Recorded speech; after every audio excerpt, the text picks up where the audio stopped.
yang penting di sini apa? Ketekunan orang-orang kudus. Yang bagaimana? Memelihara hukum Allah dan poin kedua, dan memiliki iman. Jadi bagaimana supaya iman itu dapat tumbuh, dan apa hubungannya antara iman dari Wahyu 14 ayat 12, iman dengan hukum Tuhan itu apa hubungannya, pendeta? 3 malaikat. Mari kita refreshing sedikit. Apa itu? Siapa ini malaikat ini? Apakah yang Tuhan kirim dari surga? Apakah ketiga malaikat ini? Siapa mereka ini? Malaikat itu bisa berarti yang turun dari surga, dari Alkitab, tapi juga malaikat itu adalah orang-orang yang diutus. Orang yang takut akan Tuhan adalah orang yang mengenal yang Maha Kudus. Itu akan apa? Memberikan hikmat, akan memberikan apa? Pengertian. Oke? Jadi itulah kiastik paralelismenya.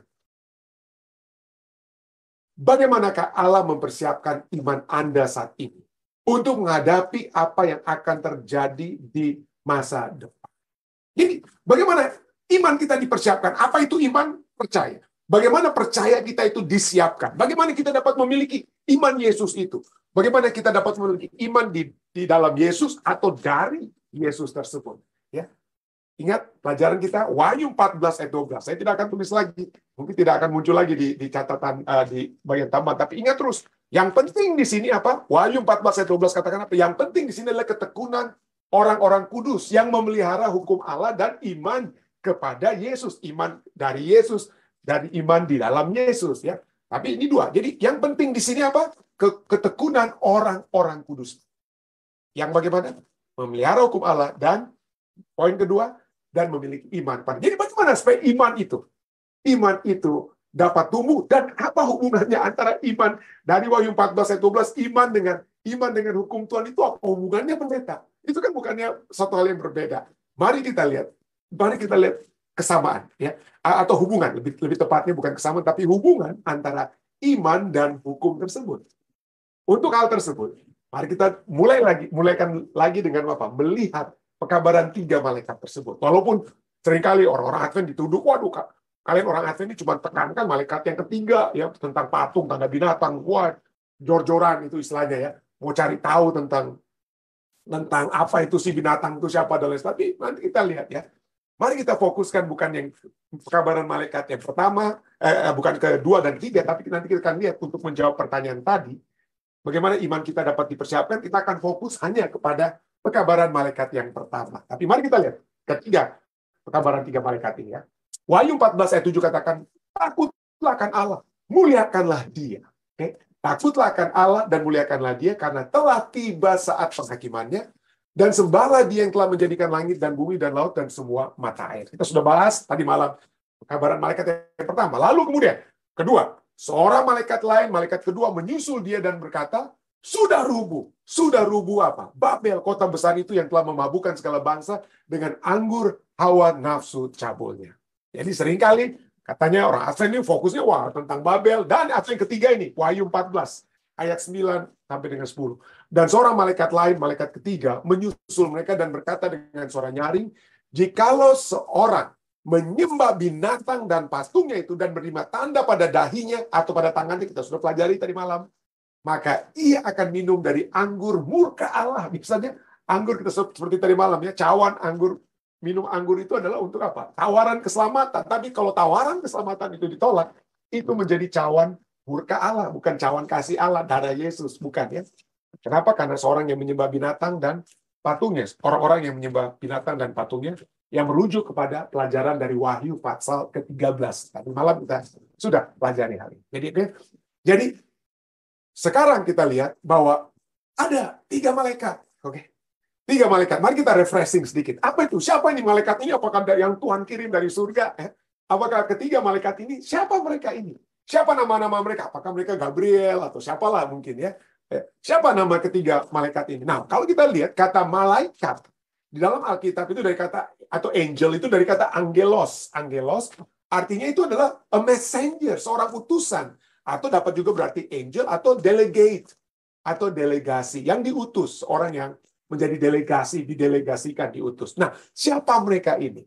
Kalau kita lihat di dalam Alkitab, kata malaikat angelos ini dapat juga diberikan bukan hanya kepada malaikat yang turun dari surga, tetapi kepada manusia. Misalnya, Lukas 7:24 katakan, setelah suruhan, setelah angelosnya Yohanes itu pergi, setelah suruhan, itu bicara tentang murid-murid Yohanes yang datang kepada Yesus. Bertanya, Yesus, kamulah Mesias atau bukan? Ini kenapa nih si Yohanes ini ada terus dalam penjara? Gitu ya. Jadi setelah suruhan Yohanes itu, mulailah Yesus berbicara kepada orang banyak itu tentang Yohanes. Tapi yang datang kepada Yesus itu disebut sebagai angel, malaikat, utusan, suruhan, atau delegasi. Jadi malaikat itu bisa apa? Orang. Nah, berikutnya, Yakobus 2:25 katakan. Pada saat Yakobus berbicara tentang Rahab, ya, sejarah bangsa Israel dulu, dia apa dikatakan? Dan dikatakan dalam Yakobus 2:25, bukankah demikian juga Rahab pelacur itu dibenarkan karena perbuatan-perbuatannya ketika dia menyembunyikan orang-orang yang disuruh itu di dalam rumahnya. Ini cerita dari perjanjian lama, tapi diceritakan di perjanjian baru di dalam kitab Yakobus, dan kata yang disuruh itu adalah kata angelos, ya. Jadi orang-orang yang disuruh adalah menjadi malaikat. Jadi malaikat itu bisa berarti yang turun dari surga, dari Alkitab, tapi juga malaikat itu adalah orang-orang yang diutus. Orang-orang yang diutus. Ya, tidak heran, ya. Jadi dari bahasa aslinya, bahasa Yunani, kita bisa melihat ini dapat merujuk kepada manusia. Merujuk kepada manusia. Jadi, 3 malaikat itu siapa? Kembali kita lihat. Mari kita lihat apa yang ditulis oleh pena inspirasi dalam Life Catches. Ellen White tuliskan bahwa para malaikat dilambangkan seperti terbang di angkasa yang mewartakan kepada dunia sebuah pesan peringatan dan memiliki pengaruh langsung terhadap orang-orang yang hidup di hari-hari terakhir sejarah bumi ini. Tidak ada yang mendengar suara malaikat ini. Kenapa? Karena mereka adalah simbol untuk mewakili umat Tuhan yang bekerja selaras dengan alam semesta surga. Malaikat-malaikat ini adalah siapa? Pria dan wanita yang diterangi oleh Roh Allah dan disucikan melalui kebenaran, mewartakan 3 pekabaran menurut urutannya. Jadi pekabaran 3 malaikat itu siapa? Itu adalah umat-umat Tuhan, ya. Kan kita tahu ini adalah pekabaran apa? Umat Tuhan, ya. Umat-umat Tuhan yang sudah diperintahkan untuk menjadi malaikat yang diutus untuk menjadi pewarta, ya, yang didelegasikan oleh Tuhan. Ini bicara tentang semua, mulai dari zaman Yesus, mulai dari murid-murid Yesus sampai sekarang ini. Dan kalau kita lihat khususnya, kalau kita bicara ini tentang nubuatan, 2300 petang dan pagi, ini adalah orang-orang umat-umat Tuhan yang di akhir zaman ini, yang setelah tahun 1844, yang dimintakan untuk terus khususnya mewartakan tentang apa? Tentang penghakiman Tuhan. Ya. Tentang penghakiman Tuhan. Wahyu 14 itu bicara tentang penghakiman. Kapan itu terjadi? Pekabaran 3 malaikat itu dari segi sejarahnya, ya. Sejarah nubuatan itu terjadi setelah akhir 2300 petang dan pagi, dimulaikan dari tahun 1844. Ada umat Tuhan, pria dan wanita, yang diterangi oleh Roh Allah dan berbicara tentang, sembah kembali pencipta kita. Sembah kembali pencipta kita. Jadi itulah, ya, umat Tuhan di akhir zaman yang mewartakan pekabaran apa? Pekabaran dari Tuhan. Pekabaran penghakiman dari Tuhan. Ini Wahyu 14 ayat 6, ya, katakan, aku melihat seorang malaikat lain terbang di tengah-tengah langit, padanya ada Injil yang kekal. Jadi malaikat ini adalah umat Tuhan. Ya, yang terbang di mana? Ya, di tengah langit, artinya mewartakan di seluruh bumi ini. Tingkat lain, ya. Ada Injil yang kekal untuk diberitakannya kepada mereka yang diam di atas bumi dan kepada semua bangsa dan suku dan bahasa dan kaum. Jadi ini adalah pemenuhan dari apa yang Tuhan Yesus sendiri telah perintahkan kepada murid-muridnya. Coba kita lihat. Matius 24 ayat 14. Apa yang Yesus katakan kepada murid-muridnya. Dan Injil kerajaan ini, Injil yang kekal ini, akan diberitakan. Akan diberitakan. Dalam Matius 24 ayat 14 itu, masih dalam bentuk masa depan. Jadi kalau dari segi sejarah-sejarahnya, kapan masa depannya itu tiba? Masa depannya itu tiba itu kapan? Secara lebih spesifik, ya. Tentu saja pada zaman kegelapan selama masa-masa Middle Ages yang kita sudah pelajari, ya. Zaman kegelapan di Eropa, ada umat-umat Tuhan yang tetap setia. Tetapi secara khusus ini, kalau ini merujuk kepada Wahyu 14 ini adalah nubuatan yang apa? Yang terjadi pada saat pekabaran 3 malaikat itu dibawakan. Ya, pekabaran 3 malaikat itu dibawakan. Jadi inilah, ya. Jadi Injil kerajaan, Injil yang kekal, Wahyu 14, untuk diberitakannya, Wahyu 14, tapi Matius 24 akan diberitakan semuanya ini apa? menandakan baru setelah pekabaran 3 malaikat itu, tibalah kesudahan. Jadi coba kita lihat. Saat ini apa yang kita akan nubuatan apa lagi? Kita tidak lagi memiliki yang nubuatan 70 minggu, ya. Kita sudah berlalu. Nubuatan 1260 hari itu sudah berlalu. Nubuatan 2300 petang dan pagi itu sudah berlalu. Kita sudah berada di akhir zaman. Ya. Yang akan datang berikut ini adalah apa? Kedatangan Yesus yang kedua kali. Nubuatan tentang apa ya? Kedatangan Yesus 2 kali. Karena seperti ini, Injil Kerajaan diberitakan, baru tiba apa ya? Kesudahannya. Nah, sekarang. Apa hubungannya? Apa hubungannya? Mari kita kembali ingat. Ingat tadi Wahyu 14 ayat 12. Yang penting, apa dikatakan yang penting di sini adalah apa? Yang penting adalah ketekunan. Terus-menerus konsistensi. Ini konsistensi ini kadang-kadang sukar. Kita kenapa? Karena ya kita seringkali panas-panas sementara aja. Saya nggak mau bilang yang bahasa Indonesianya karena mungkin nggak pantas di acara hot mau bilang panas-panas ini. Gitu. Tapi kita seringkali umat manusia itu maunya apa? Cuman konsistensi itu kurang. Konsistensi kurang. Kita tidak bertekun selalu. Tapi diminta, mari kita terus bertekun. Bertekun dalam apa? Bertekun, umat orang-orang kudus bertekun dalam apa? Dalam menuruti hukum-hukum Tuhan dan apa? Iman, terus memiliki iman dari Yesus, iman kepada Yesus. Bagaimana caranya? Supaya kita memiliki iman terus-menerus. Untuk menjawabnya. Menjawab pertanyaan kita, bagaimana kita dipersiapkan. Pelajaran kita tadi di akhir pelajaran sekolah sahabat, minta supaya kita, bagaimana caranya, bagaimana kita mengetahui kita sedang dipersiapkan untuk apa? Memiliki iman yang kuat menjelang masa-masa kesukaran atau dalam menghadapi kehidupan yang sukar ini pada saat ini. Jawabannya itu apa yang tertulis, jadi kita sudah baca tadi apa? Matius 14 ayat 12, bukan Matius, Wahyu 14 ayat 12. Kita kembali lagi kepada pekabaran malaikat yang pertama. Kenapa? Karena ini kan, Wahyu 14 ini bicara tentang pekabaran 3 malaikat. Dan malaikat yang pertama ini, ya, walaupun ini memiliki kunci, ini memiliki fondasi. Fondasi supaya kita apa? Beribadah pada saat kita, supaya kita, pekabaran malaikat kedua kan bicara tentang rubuh Babel, pekabaran malaikat ketiga bicara tentang binatang dan patung, orang yang memiliki tanda pada dahi dan pada tangannya. Supaya kita dielakkan, tidak menjadi bagian daripada Babel. Bagaimana caranya? Ini dia. Kita bukan hanya menjadi pewarta, pembawa berita sebagai malaikat yang pertama, tapi kita menghidupkan.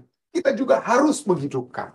Itulah sebabnya Wahyu 14 ayat 7. Kita cuma lihat beberapa poin di sini. Pertama, Wahyu 14 ayat 7 katakan apa? Takutlah akan Allah dan muliakanlah Dia. Karena telah tiba saat penghakimannya dan sembahlah Dia. Ya, takut akan Allah ini bukan hal yang mengerikan. Makanya orang seringkali kan salah kan. Hukum Tuhan disebut sebagai hukuman. Kita sudah pelajari. Padahal nggak begitu kan. Takut kepada Tuhan itu bukan takut yang negatif. Ya. Bukan takut yang negatif. Kita seringkali ada orang yang takut kepada pimpinan, takut kepada bos, takut kepada manajer, takut kepada istri atau suami. Bukan hanya istri ya. Ada orang yang sering bilang, waduh ini ikatan suami takut istri. Saya katakan bukan itu, mungkin lebih tepat suami yang sayang istri. Tapi poinnya adalah kata takut itu kan negatif dalam satu hubungan. Ya. Seringkali itu dianggap sebagai satu hal yang negatif. Tapi di dalam Alkitab dan yang seharusnya terjadi adalah bahwa kata takut akan Allah, fear God, dari kata phobeomai, fobia, dari kata fobia artinya takut. Jadi ini, tapi pada saat itu dituliskan kata fear God, phobeomai itu ya, itu artinya apa? To fear or to reverence, takut atau menghormati. Jadi perasaan takut itu adalah, itu bukan takut dalam arti saya akan dihukum, saya akan dianiaya, saya akan mati. Bukan, tapi itu adalah rasa kagum, rasa hormat karena kita mengetahui otoritas, mengetahui kuasa, ya. Kita mengetahui siapa Allah kita itu, kita tahu siapa Dia, keadilan dan kebenarannya. Dan kita sedang melihat diri kita melihat diri kita, waduh saya ini orang yang berdosa, orang yang lemah. Dan pada saat kita takut akan Tuhan, kita melihat siapa kita, dan kita melihat kebesaran Tuhan, itu membawa kita untuk apa? Untuk bergantung kepada Dia. Jadi takut atau hormat itu akan menghasilkan hubungan percaya. Jadi pertanyaannya, bagaimana supaya kita bertekun? Ingat Wahyu 14 ayat 12. Yang penting di sini ketekunan orang-orang kudus. Bagaimana supaya kita bertekun? Ya, yang dikata bagaimana? Yang memiliki hukum Allah dan iman kepada Yesus. Supaya kita memiliki iman yang terus-menerus, yang konsisten kepada Allah. Pertama-tama, kita harus memiliki takut akan Allah. Ya, kenapa? Karena di dalam Alkitab, takut akan Allah. Waduh, saya tidak punya banyak waktu di sini. Tapi takut akan Allah itu akan menghasilkan kasih. Takut akan Allah itu bukan hanya menghasilkan kasih, ada begitu banyak ayat-ayat yang bicara tentang takut akan Allah, kasihilah dia. Jadi takut dan kasih itu selalu berhubungan. Dan bukan itu saja. Takut dan percaya, iman, itu juga muncul bersamaan. Keluaran 14 ayat 31 misalnya. Ketika dilihat orang Israel, betapa besarnya perbuatan yang dilakukan Tuhan terhadap orang Mesir. Ini perbuatan apa? Tuhan yang membela mereka. Kita takut bukan karena Tuhan yang akan menghancurkan kita, menghantam kita, bukan. Orang Israel melihat bagaimana betapa besarnya perbuatan yang dilakukan Tuhan terhadap orang Mesir, maka takutlah bangsa itu pada Tuhan dan mereka percaya. Coba kita lihat. Kalau kita mau percaya, kalau kita memiliki iman dari Yesus, pertama-tama kita supaya memiliki iman artinya percaya, ya, believe, iman, percaya. Kita harus takut pada Tuhan, hormat pada Tuhan. Seringkali kita hormat kepada pimpinan, hormat kepada ini, takut pada itu, tapi kita tidak takut pada Tuhan. Ya, kita tidak takut pada Tuhan. Kita disuruh oleh bos kita untuk berkorupsi di tempat perusahaan. Kita ikut korupsi karena takut bos. Tapi kita tidak takut Tuhan. Kalau kita mau tetap memiliki orang yang beriman di akhir zaman, yang konsisten, bukan hanya pada saat dibaptiskan kita kuat. Kita harus terus-menerus secara konsisten takut akan Tuhan, hormati Tuhan. Pada saat kita hormat pada Tuhan, bukan hanya itu, seperti saya katakan tadi, menimbulkan kasih pada Tuhan, tapi juga apa? Percaya. Kenapa? Karena kita lihat, saya diminta untuk berbuat salah nih, disuruh untuk oleh bos ini untuk korupsi ini misalnya. Saya diminta untuk berkorupsi, tapi saya lebih takut pada Tuhan. Ya, saya lebih takut kepada Tuhan daripada takut kepada bos. Nah, disitulah iman kita akan semakin dikuatkan. Kita bisa melihat bagaimana walaupun mungkin kita dipecat dan lain sebagainya, Tuhan akan terus menuntun kita. Bukan hanya mungkin berkorupsi, ada begitu banyak. Ada begitu banyak hal-hal yang diminta oleh dunia supaya kita berkompromi. Dan pada saat kita berkompromi, maka kita akan menjadi seperti pekabaran malaikat kedua, menjadi Babel. Babel itu apa ya? Kompromi demi kompromi, ya, campuran-campuran daripada kebenaran dan kesalahan, ya. Dan itulah yang terjadi. Takut, hormat yang menghasilkan hubungan percaya. Dan Alkitab berbicara banyak tentang apa? Takut akan Tuhan. Misalnya Amsal 9 ayat 10. Permulaan hikmat, apa dikatakan? Kita selalu baca ini. Permulaan hikmat adalah takut akan Tuhan. Dan mengenal yang Maha Kudus adalah pengertian. Nah, saya akan coba sedikit bahas ini, sedikit ayat ini. Kenapa? Karena Amsal 9 ayat 10 itu ada poin yang disebut dengan istilahnya kiastik atau kiastik paralelisme. Jadi, permulaan hikmat itu adalah A. Itu adalah poin A, permulaan hikmat. Takut akan Tuhan itu adalah B.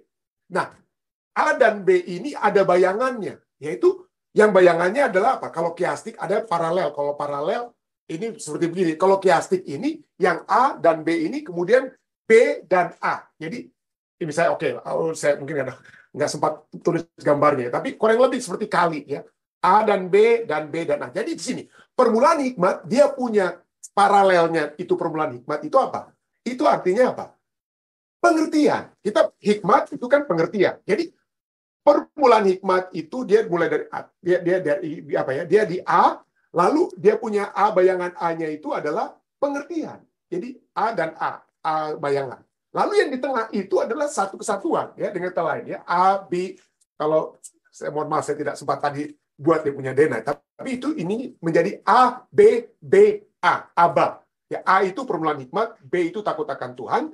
B bayangan berikutnya adalah mengenal yang Maha Kudus, dan A yang merupakan bayangan dari yang pertama itu adalah pengertian. Jadi coba kita lihat.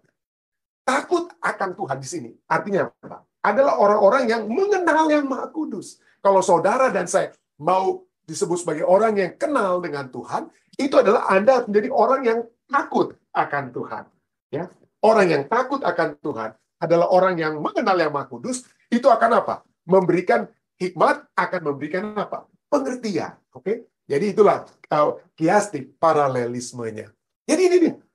Jadi penting sekali ini takut akan Tuhan. Kalau kita hormat pada Tuhan, maka kita akan mengenal Dia. Dan tidak pada saat kita mengenal Tuhan, maka rasa sayang itu akan semakin apa? Percaya ya. Semakin rasa percaya, rasa sayang itu akan semakin apa? Bertumbuh. Itulah sebabnya takut akan Tuhan. Dan berikutnya, Wahyu 14 ayat 7 katakan apa? Takutlah akan Allah dan muliakanlah Dia. Karena telah tiba saat penghakimannya dan sembahlah Dia yang telah menjadikan langit, bumi, dan seterusnya. Itu Anda bisa baca. Nah, memuliakan Allah. Nah, itu lihat. Memuliakan Allah adalah hasil efek dari takut akan Allah. Jadi takut akan Allah itu bukan hanya akan memberikan percaya, bukan hanya akan memberikan pengertian, kita sudah baca tadi, tapi juga akan membawa kita, kalau kita hormat pada Tuhan, kalau kita mengenal Tuhan kita tahu, saya orang berdosa, saya mengenal Tuhan kita, otoritasnya, kuasa, kebesarannya, maka itu akan membawa saya untuk memuliakan Dia. Masalahnya dengan orang-orang di dunia, masalahnya dengan Babel, masalahnya dengan apa? Orang-orang yang memiliki tanda binatang pada dahi dan tangannya, mereka tidak memuliakan Tuhan yang sesungguhnya.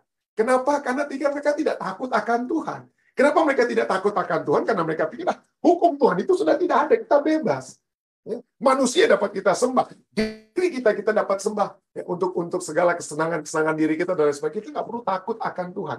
Kalau Anda tidak takut akan Tuhan, Anda tidak akan memuliakan Tuhan. Kita memuliakan Tuhan karena kita takut atau hormat kepada Tuhan. Jadi, memuliakan Allah adalah hasil efek dari takut akan Allah. Ketika seseorang takut atau hormat akan Allah, ia akan menghidupkan kehidupan yang memuliakan Allah dan berbuah. Dan berbuah. Saudara, kalau kita takut akan Allah, dan 1 Korintus 10 ayat 31, kita sudah sering, ayat ini kita sudah sering hafal.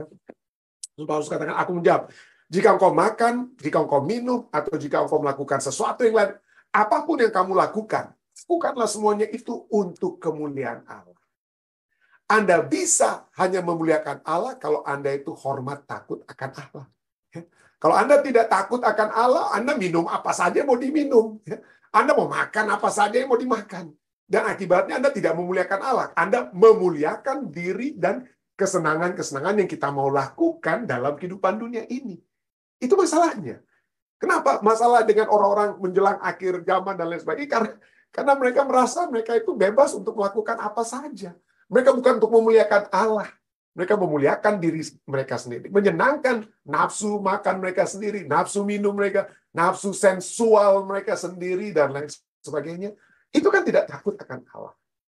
Itu tidak takut akan Allah. Tapi kalau kita takut akan Allah dan kemudian memuliakan Allah, apa yang dikatakan? Yesus sendiri katakan dalam Yohanes 15 ayat 8. Dalam hal inilah Bapakku dipermuliakan, yaitu jika kamu berbuah banyak, dan dengan demikian kamu adalah apa? Murid-muridku. Berbuah, buah-buah roh, banyak berbicara buah-buah roh adalah, bukan buah-buah roh, buah roh adalah kasih, tapi ada kerendahan hati dan lain sebagainya. Ya, semua kita akan menjadi bagian kita. Dan itu akan apa? Pada saat kita memiliki kasih, kebaikan, kerendahan hati, dan lain sebagainya, itu kan memuliakan Allah, bukan memuliakan diri kita. Nah, poinnya itu. Jadi kehidupan umat di akhir zaman yang takut akan Allah dan memuliakan Allah itu yang bagaimana? Yang seperti dikatakan juga dalam Wahyu 11 ayat 18 ya. Kehidupan umat Allah itu adalah semua bangsa. Wahyu 11 ayat 18, semua bangsa telah marah, tetapi amarahmu telah datang. Dan saat bagi orang-orang mati untuk dihakimi dan untuk memberi upah kepada hamba-hambamu, nabi-nabi dan orang-orang kudus, dan kepada mereka yang takut akan namamu. Jadi inilah ya, kehidupan umat Allah, tanda kehidupan umat Allah di zaman yang memuliakan Allah adalah apa ya? Di akhir zaman adalah orang-orang yang pertama-tama kita lihat sini apa? Yang takut akan apa? Yang takut akan. Dan jangan kita pikir, aduh kalau saya cuma takut akan Allah, pendeta, gimana dengan pekerjaan saya?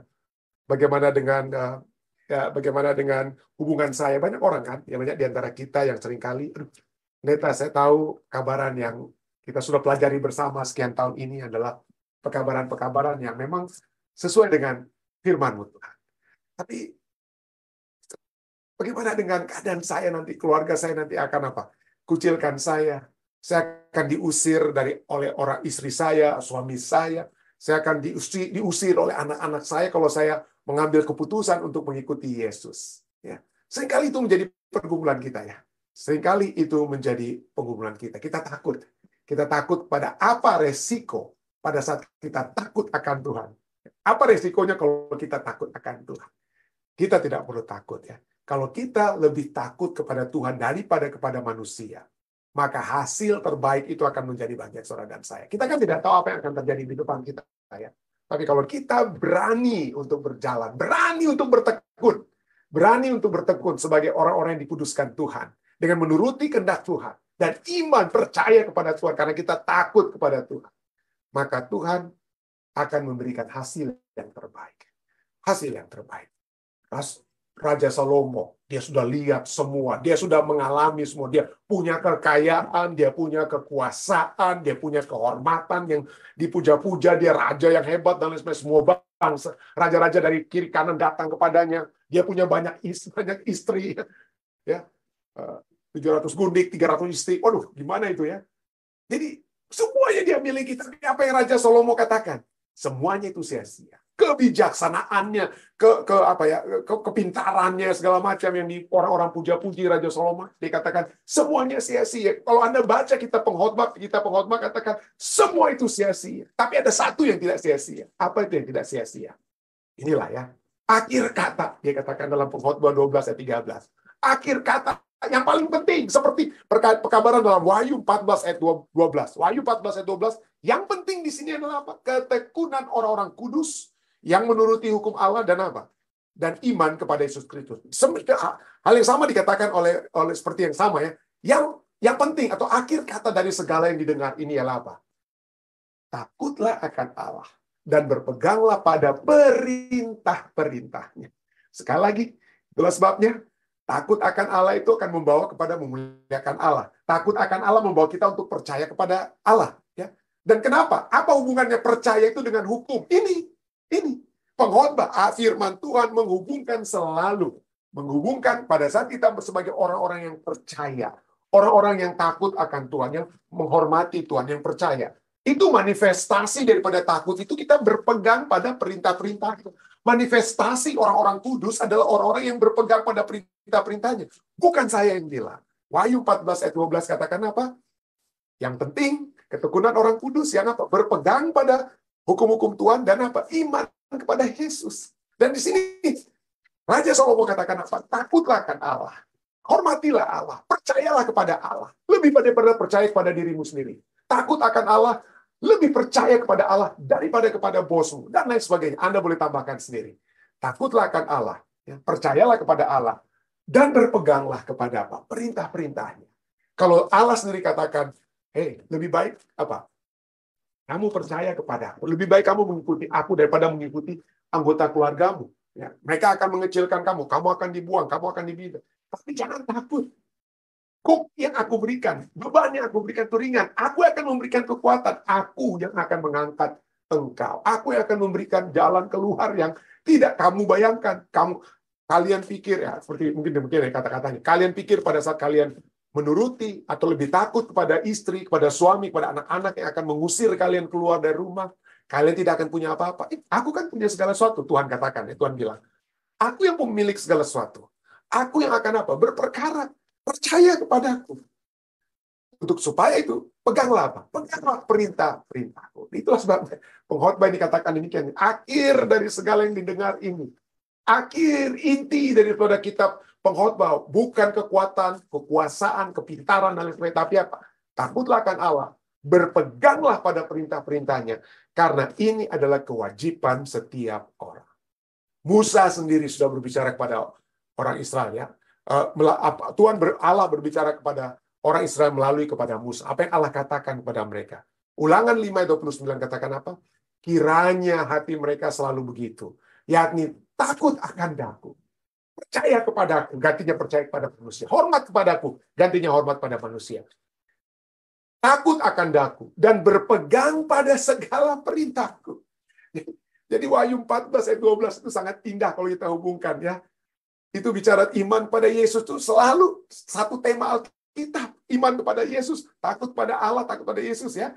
Takut pada Allah menghasilkan iman pada Allah. Itu selalu berhubungan dengan apa? Berpegang pada perintahku. Dan apa hasilnya? Apa hasilnya Musa katakan? Takut akan Aku, berpegang pada perintahku. Musa, firman Tuhan ya, bukan firman Musa, ini firman Tuhan ya. Takut akan Aku, berpegang pada segala perintahku. Supaya baik keadaan mereka. dan anak-anak mereka untuk selamat. Coba kita lihat pada saat bangsa Israel, ya, pada saat bangsa Israel tidak takut pada Tuhan, ya, tidak berpegang pada perintah Tuhan, apa yang terjadi dengan mereka? Apa yang terjadi dengan mereka? Keadaan mereka itu tidak baik adanya. Baca kitab Hakim-Hakim, Anda akan dapati dari waktu ke waktu mereka tidak takut Tuhan, ya, mereka tidak hormat, tidak memiliki percaya kepada Tuhan, mereka percaya kepada diri mereka sendiri, percaya kepada Allah ilah-ilah bangsa Kanaan dan lain sebagainya. Mereka tidak berpegang pada perintah Tuhan. Apa akibatnya? Mereka KO, ya. Mereka menghadapi satu kehidupan yang tidak baik.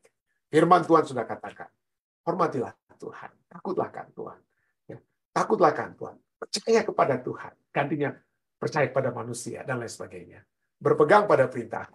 Maka kita akan dikatakan dalam Wahyu 14 ayat 12 sebagai umat kudus Tuhan yang bertekun dalam apa? Dalam memegang hukum-hukum Tuhan dan iman kepada Yesus. Kiranya kita terus-menerus ya, secara konsisten takut akan Tuhan, memuliakan Tuhan dan berpegang pada firman. Saya baik di dalam nama Yesus. Berani untuk bertekun sebagai orang-orang yang dikuduskan Tuhan dengan menuruti kehendak Tuhan dan iman percaya kepada Tuhan karena kita takut kepada Tuhan. Maka Tuhan akan memberikan hasil yang terbaik.